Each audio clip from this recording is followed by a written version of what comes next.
We decided we would run a healthy eating tuck shop on a Friday. So the children came up with the recipes and sold all their everything they made to the other children in the school, and sometimes to the wider community with little coffee afternoons and things like that. So we did have a treasure hunt during half term, and the children organised a treasure hunt to get all the families out and about on quite a long walk around Moor. So that worked really well, but the children planned that really well. And the things they didn't plan, because they would have liked a dads and lads football match, they decided. They wanted that, but that didn't work because they didn't plan it well enough. So they learned from their mistakes there. However, I just let them run with it. We had business managers who kept everybody else on track. We had an accountant who kept all the money, records of all the money, and sat and worked out how to use a spreadsheet. And she learned a lot of valuable skills from that. We had different people organising and researching the snacks that they would sell every week, and that worked really well. We held interviews, so we decided who would be the best person. And to be fair to the children, once they were in those roles, they did respect the leaders and they listened, and they learned a lot from that, I think, as well. Quite a lot of children in my class are natural born leaders, and they wanted to lead, so I let them.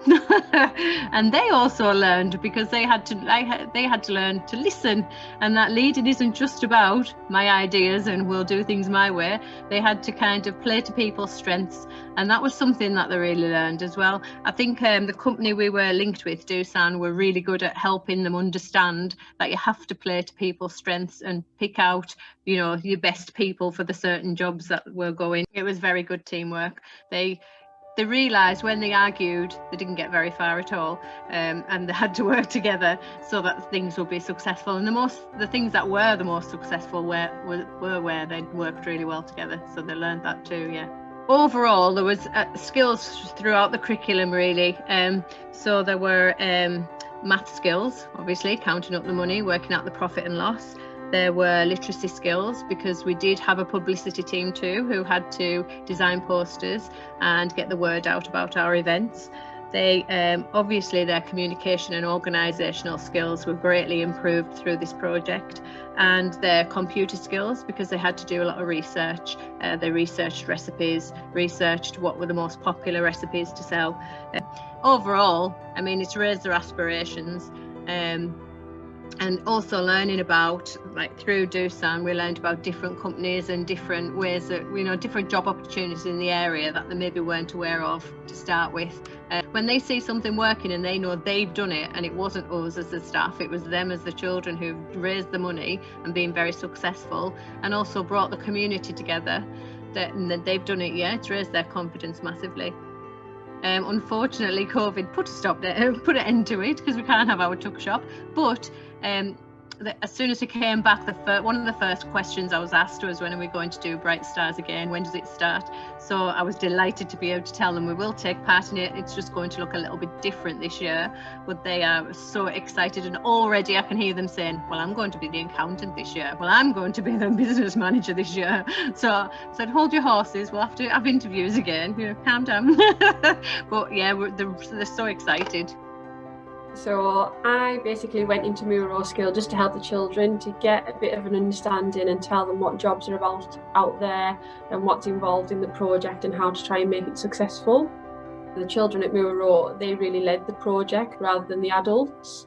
They wanted to do healthy living, they wanted to promote healthy drinks, healthier food, they wanted to try and get people more motivated to do more exercise. They've done a recipe book, so they had lots of ideas. Was there plenty of competition for the different management roles? Yeah, everyone was really enthusiastic. Everyone had their hands up when we talked about different roles. Come up with the name, they're coming up with Mooronians, and it was just something that was completely new to me. I thought it was really clever, to be honest. And everyone agreed, because you've got a team of 30 people roughly, to all agree on one single name, and it was just no arguments, no questions asked. That was the name that they were going with. It was really good teamwork, I think. And as far as Doosan goes, what do you feel that is the big advantage for the company of getting involved in schemes like this? It's just good to be able to give something back to the community. So obviously we are a large organisation that's got people with various different skills. So we had people coming in that have got different job titles to go and speak to Bright Stars, to talk about their experience, to talk about the job roles that they do and how they relate to real life projects. So it was good to kind of get them to do a little bit of a work experience at such a young age.